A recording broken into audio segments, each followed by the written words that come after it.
If you have chronic pain or illness, you might notice that pushing yourself to do more makes things worse, but doing nothing also doesn't help. I hear it in my clinic all the time. Every time I push myself, I flare or I crash. But when I stop, I feel stuck. I don't know if resting is helping or just making things worse. I'm scared of overdoing it, and I'm scared of doing nothing. Is any of this sounding familiar? I've thought all of these thoughts myself when I had chronic neck pain and full body eczema. Trying to find the balance between doing and resting is something almost everyone with chronic pain or illness struggles with. A lot of people end up swinging between the two extremes, pushing themselves until they crash or stopping completely. This isn't a motivation issue, and it's not a discipline issue. It's what happens when you're trying to navigate a journey without a map.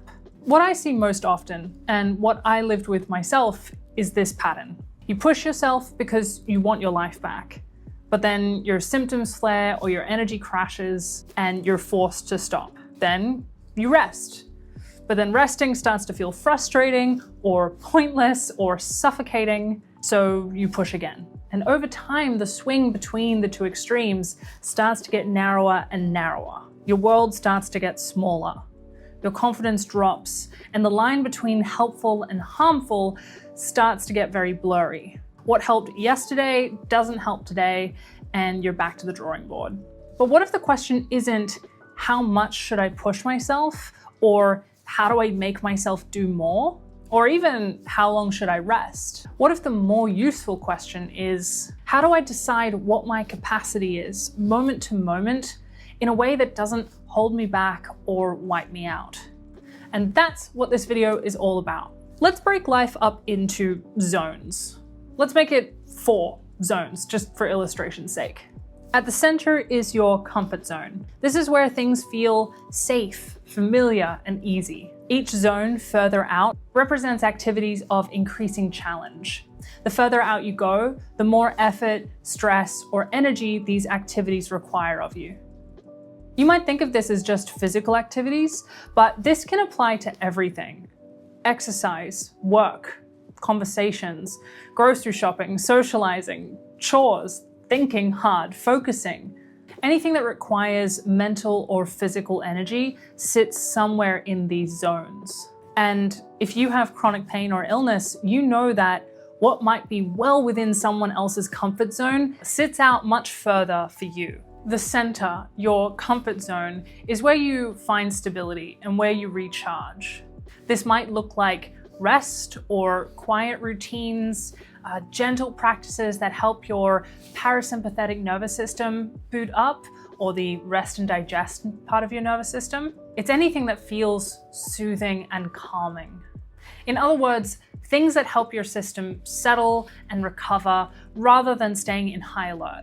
It's going to be different from person to person, and especially when you're in the middle of chronic pain and illness, your comfort zone may look very different to other people's. And that's okay.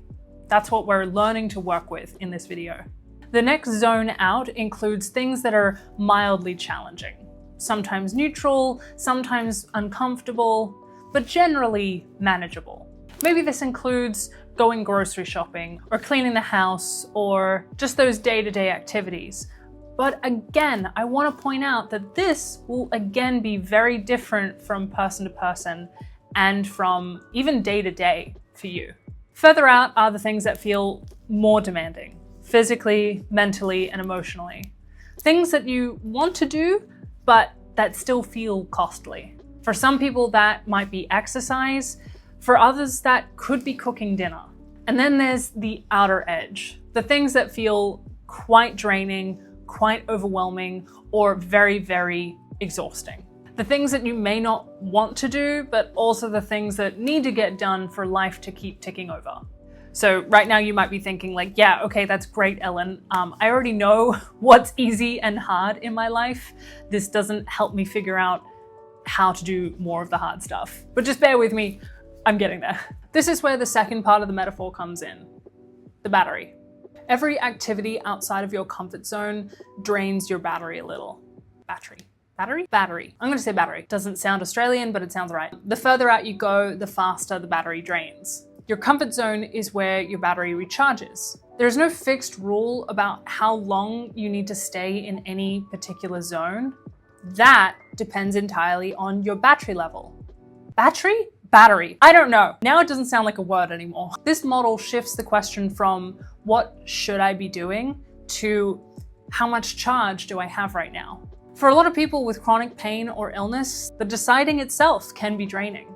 The constant weighing up of the should I or shouldn't I can use up more energy than the activity itself. So that's why it's helpful to have a framework for how to think about this. When I talk about your battery level, I don't just mean energy in the usual sense. A low battery doesn't have to feel like tiredness, although it can.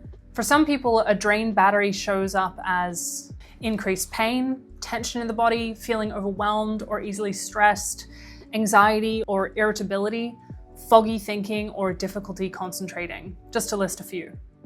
And a full battery doesn't necessarily mean energetic or bouncing off the walls. It often feels more quiet than that.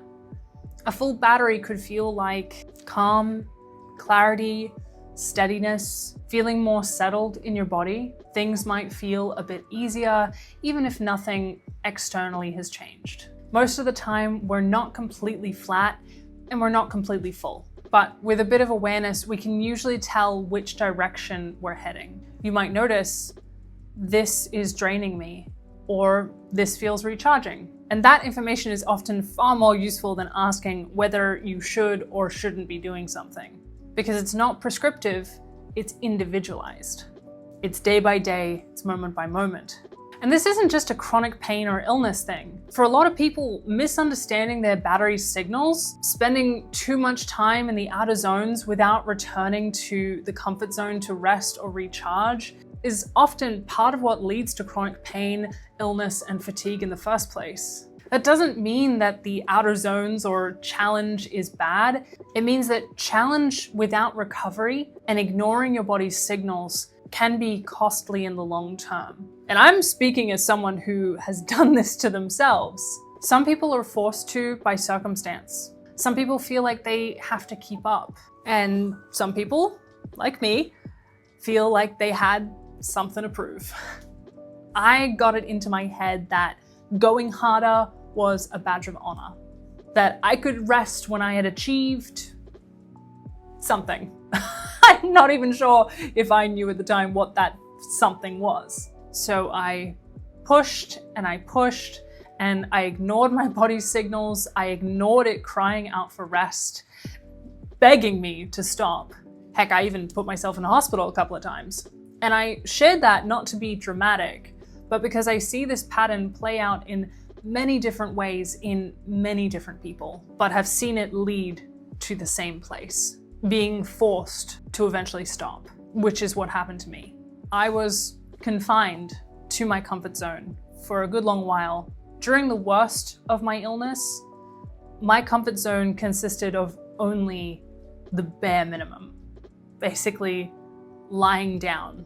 That didn't last forever, but that was the extremes that my body had to get to force me to stop.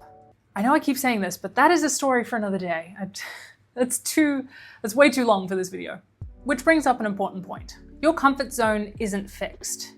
When your system is under constant stress, pain, or fear, the comfort zone shrinks. When your battery stays chronically low, even small things can feel overwhelming. What used to be easy now feels difficult. What you used to be able to push through, you can't white knuckle anymore. Again, I say this as someone who has been there, done that. That's not weakness, that's a protective system doing its job. But as your nervous system starts to feel safer overall, as you stop pushing and crashing, as you give yourself enough time to recharge, and your battery isn't constantly drained anymore, your comfort zone will start to slowly expand again. Things that once felt exhausting become neutral. And eventually, some of them may even begin to feel recharging and become part of your comfort zone. I think a lot of people think that progress comes from staying on the outer edges longer, like it's an endurance game, but that's usually what leads to the crashes. Capacity grows when you dip in and out, when you return to your comfort zone before your battery is completely empty, before the crash. You don't build up resilience by running yourself flat. You come back into your comfort zone earlier so that you can leave it faster. And that's how your comfort zone expands, gradually and sustainably. Many people with chronic pain or illness can end up resenting their comfort zone. I know I did. It can feel like failure or giving up, but the comfort zone is not your enemy. It's the base that you build from. Rest isn't what makes you stuck. The crashing is. Learning to return early instead of collapsing later is one of the most important skills in long-term recovery. This framework, this way of thinking, isn't about getting it right all the time. You'll misjudge things, you'll overdo it sometimes, and that doesn't mean you've failed. It's just giving you more information to work with. It's a learning process. The goal is not perfection. It's learning how to listen and feel the signs earlier before your body has to use pain, fatigue, or a full body eczema flare-up to force you to stop. This is definitely a skill that can take a while to figure out, but thankfully you don't need to master it before you start to see improvements and relief. It's something that you adapt again and again as your body changes. And you'll need this when you've finished your pain and illness chapter. I still sometimes catch myself spending way too much time in the outer zones without remembering to come back and rest when my body is asking me to.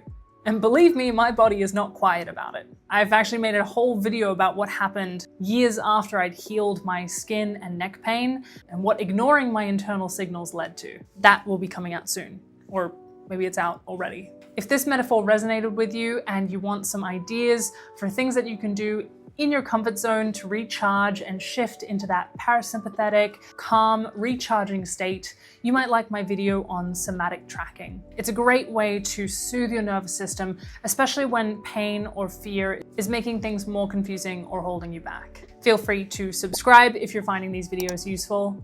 Thank you so much for spending this time with me. I appreciate you so much, and I will see you in the next video. Bye.